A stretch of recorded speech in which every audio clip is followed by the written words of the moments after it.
Estávamos falando aqui nesse tema de hoje, que é um tema educativo, para que se tenha melhor saúde, sobre férias e sobre estresse. E o Dr. Carlos Verutski estava lembrando que o quanto é importante frequentar spa, o que nem todos podem, porque custa um pouco mais caro. Mas, recomeçando, depois quero ouvir também a doutora Ana Maria Rossi sobre o assunto. O estresse positivo. Vão insistir um pouco mais nesse item, doutor Verutski. Eu acho que o estresse positivo por exemplo, sei que vai ser difícil para mim, ou vai ter um grau de dificuldade grande, encarar, né, um plano alimentar, que eu não chamo de dieta, muito menos regime, mas um plano alimentar. Plano alimentar em vez de dieta. Isso. Essa é a sua recomendação? Plano alimentar. Plano alimentar porque adequado. Dieta dá a impressão de que é passar fome. Isso. Regime pior ainda, que é militar, né?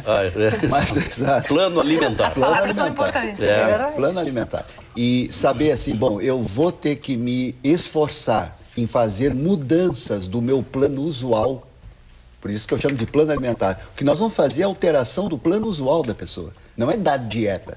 Então, esta alteração do plano usual vai melhorar o meu triglicerídeo, vai diminuir, vai estabilizar a minha aterosclerose, né? Vai melhorar o trabalho da minha insulina, quer dizer, vai reduzir a minha hiperprodução de insulina, que termina lá alguns anos depois com carência de insulina, e aí vem o diabetes, né?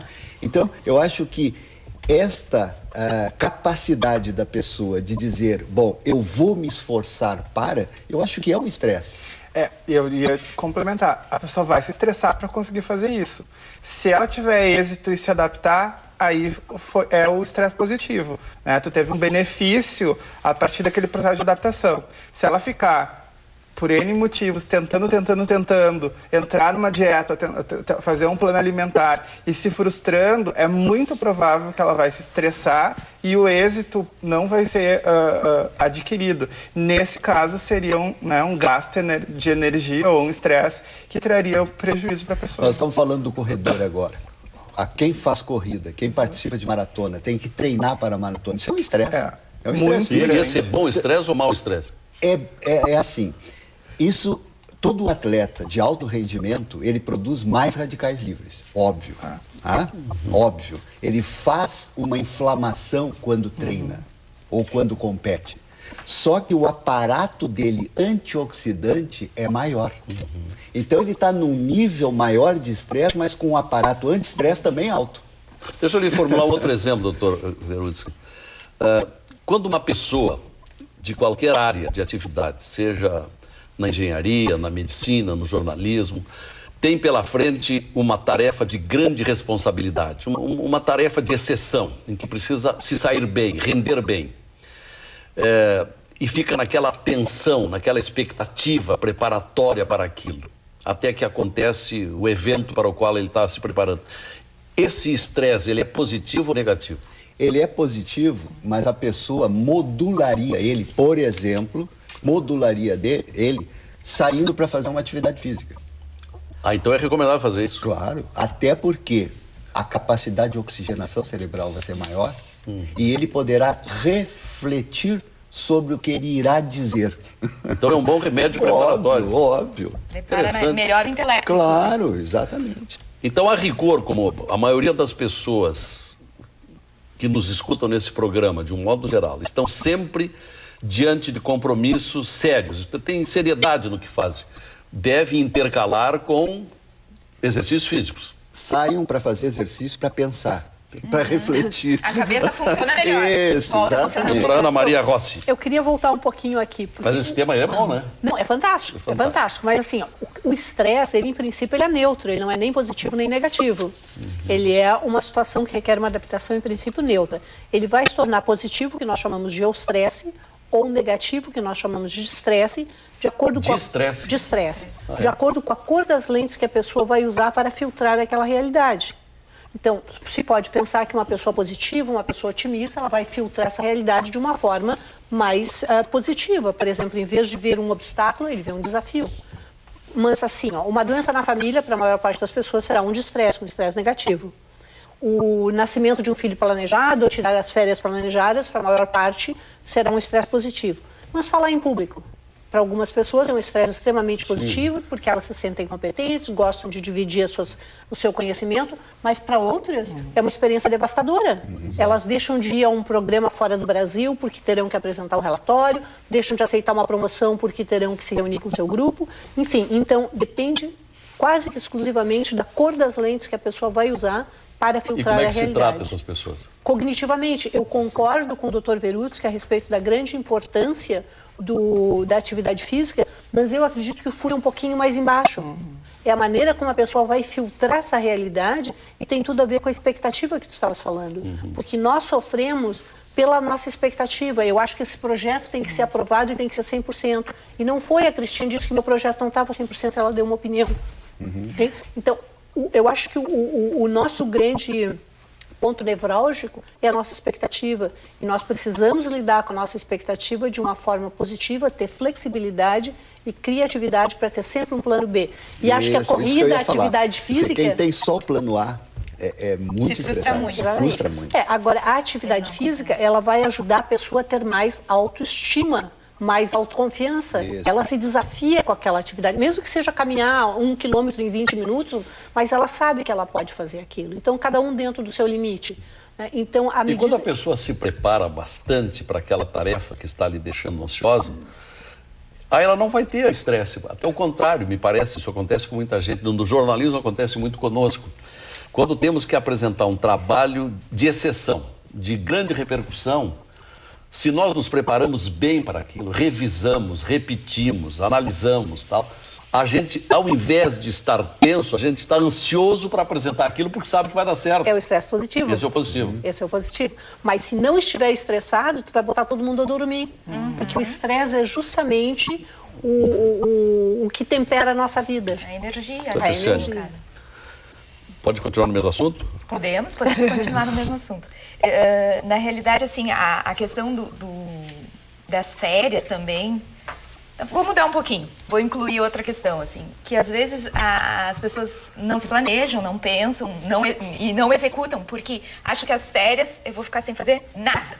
E é difícil, assim, esse talento para não fazer nada, porque a mente está sempre, né, funcionando, e aí cai nessa questão que o Rodrigo trouxe, assim, de repente compensar bebendo muito, comendo muito, e não compreendendo que os benefícios serão trazidos por essas outras atitudes. Então, eu acho importante também, assim, as pessoas às vezes criam essa ilusão, assim, não, os 10 dias não fazer nada, ficar só deitado, comendo.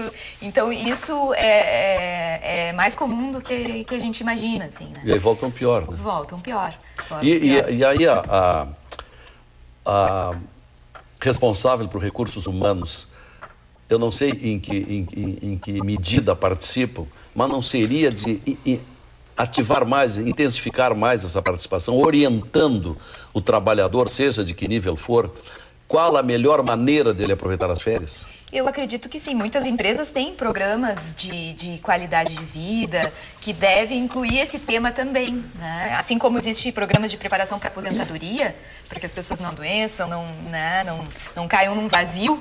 Então, incluir isso dentro de programas de qualidade de vida, até de desenvolvimento, tanto profissional quanto pessoal, porque também a carreira é muito afetada se a pessoa não se prepara, não inclui umas boas férias para ter um sono reparador, uma boa alimentação, uma regularidade de outras coisas que deem prazer para ela poder retornar à plena forma para o trabalho. E aí não seria de dizer também que quando a pessoa bebe muito antes de dormir, no jantar, ela vai acabar não dormindo bem?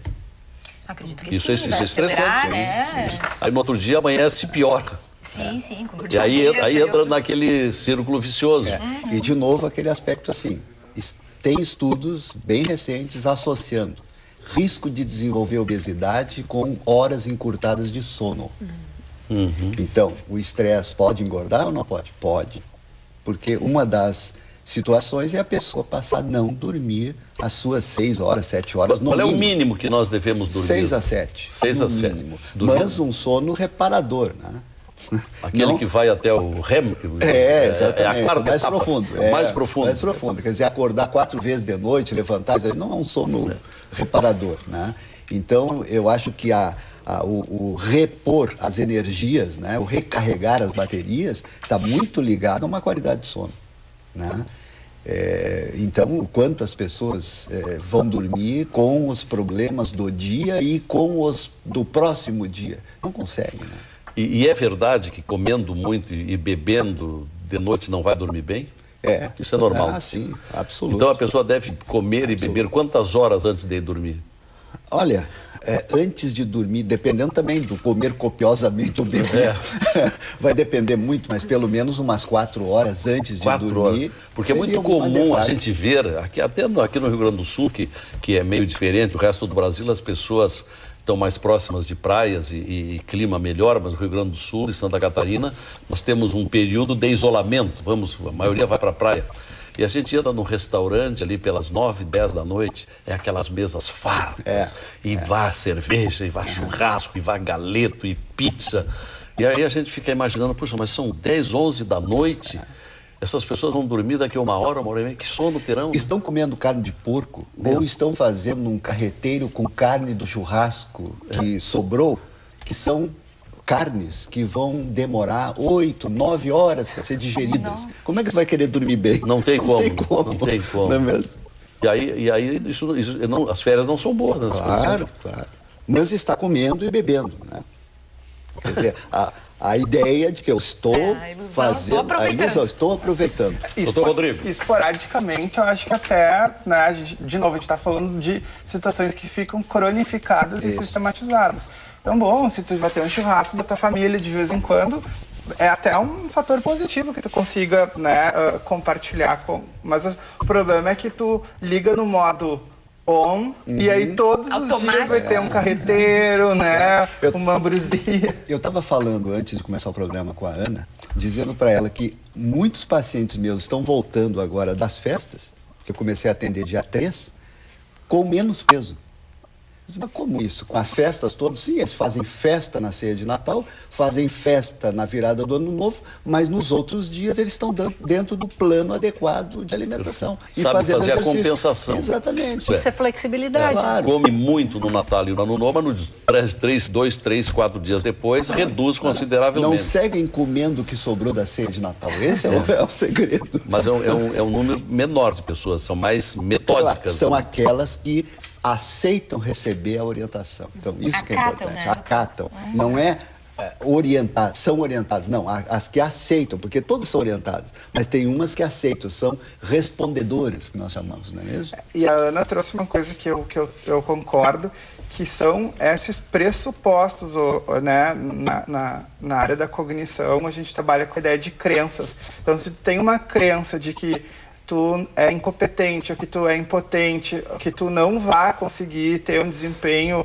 adequado, é muito mais difícil essas pessoas se vincularem a um processo de mudança comportamental, porque já vem, né, carregando uma aprendizagem, o pressuposto, a ideia que ela faz dela é uma ideia distorcida. E essas lentes que a Ana trouxe é o exemplo, né, eu também uso bastante no consultório essa metáfora, é o exemplo do que a gente chama de distorção cognitiva, né? Que é a velha história do copo, né? Se esse copo está na metade, se ele está metade cheio ou metade vazio. E isso, na verdade, depende da interpretação que a pessoa está fazendo daquela situação. E tem algumas pessoas que têm um viés de interpretação, um viés negativo, um viés que invariavelmente leva ela a se estressar. E essas são as pessoas que vão apresentar problemas na linha do estresse. São as pessoas que não vão sair de férias, vão fazer tudo que a gente falar aqui. A gente pode dar uma receita de bolo, mas são pessoas que vão continuar se estressando, independente do que a gente falar para elas. Porque a maneira de enxergar a situação... Pois não, tem bondade, conclua. A maneira de enxergar a situação é que precisa ser modificada. Uma pergunta que vem da produção, doutora Ana Maria Rossi. As pessoas que têm receio de sair de férias para não perder o cargo. E o computador não está deixando as pessoas ligadas 24 horas também no trabalho? É verdade, aí nós falamos sobre a fobia de tirar férias. E nós isso que é a fobia. Essa é a fobia de tirar preocupado. Férias. ou não sair, né? ou infelizmente sair. não sair. Então, nós temos uma pesquisa da ISMA-BR, que eu referi anteriormente, com 678 pessoas, e dessas, deixa eu ver uma coisa, 38% das pessoas tinham receio de tirar férias. Não queriam sair em férias. 46% dessas 38%, decisões importantes poderiam ser tomadas de férias, e eu não vou estar lá para dar o meu pitaco, o meu input, tá? 32% possibilidades de mudança no cargo e enxugamentos, o que a gente sabe que está acontecendo, muitas empresas estão enxugando, só que se a pessoa for sair preocupada, antecipando que ela pode ser demitida, é melhor até ela não sair, porque ela vai ficar num nível de ansiedade exageradíssimo, então não vai aproveitar as férias. E são essas possivelmente que vão, né, mandar mais no traguinho. 19% realmente tem um medo real ou imaginado de enxugamento na empresa, e olha só, 3% tem medo de sair em férias porque acham que a ausência não será notada. Entre aspas, engraçado, mas imagina a angústia da pessoa. 3% então elas não querem sair em férias porque acham que elas não sentirão a falta delas e, portanto, será que elas são tão necessárias assim à empresa? Essa é tão engraçada, mas existe muita gente nesse caso. Exato, muito apavorante isso. Mas quanto a esse caso de pessoas que não saem com medo de perderem o cargo, entrarem no enxugamento, qual é a recomendação para essas pessoas? Acalme essas pessoas aqui, por favor. Dê uma consulta gratuita. Seria bom ter uma varinha de condão, né? Mas então não tem solução? Não, solução tem, e tem tudo a ver com a expectativa e também com a transparência da organização. Como a doutora Cristiane falou antes, o doutor Rodrigo também, alguma coisa que se vai fazendo durante o ano inteiro, porque as pessoas querem, agora me dá uma fórmula mágica, eu saio amanhã em férias, tu me diz a receita que eu quero fazer de hoje para amanhã. Não é assim, gente. Requer planejamento e requer execução. Então, o que essas pessoas podem fazer? Em primeiro lugar, se há transparência na empresa, conversar com o seu supervisor, conversar com o seu diretor. Se há algum risco. Exatamente, tá? Se não existe essa transparência, talvez um colega, alguém.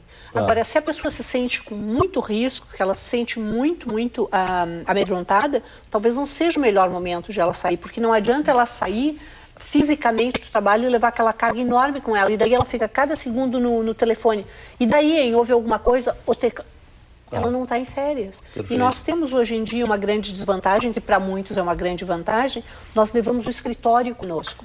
É o Note, é o iPod, é o iPad, é o celular. Então as pessoas ficam grudadas, ficam grudadas no telefone. Então daí não vale. Deixa eu fazer um intervalo e vamos para o bloco final. E aí vou pedir que continuemos nesse ponto, que aliás é o objetivo do programa, é a proposta do programa. Como tirar as férias da melhor maneira possível. Como estamos aqui com 4 especialistas, gostaria que o arremate fosse nesse sentido, na participação de cada um, a começar pela doutora Cristiane Steigleder, que é uma pessoa da área de recursos humanos. Voltamos.